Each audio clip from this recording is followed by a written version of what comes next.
తర్వాత నెహ్రూ విగ్రహం దేశ నాయకులు అంబేద్కరే కాదు, నెహ్రూ విగ్రహం ఉతాన ఉంటే 2 ఏళ్ల నుంచి చూస్తున్నాను వనస్థలిపుల్లో. దాని మీద నల్ల బట్ట కప్పున్నారు.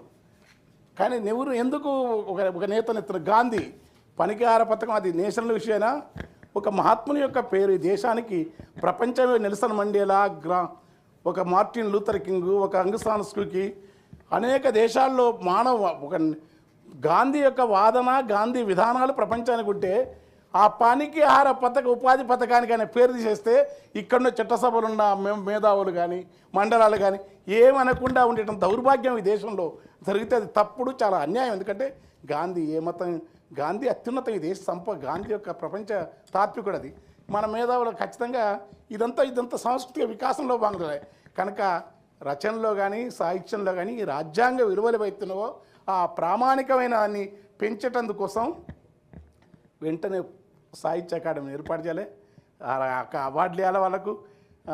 తర్వాత వీళ్ళ ద్వారా పోయేటి కూడా కేంద్ర సాహిత్య అకాడమీ వాళ్ళు పరిగణలోకి తీసుకునే మెంబర్స్ ఉండాలా. ఇంతవరకు ఏమీ లేదు 2.5 సంవత్సరాలు.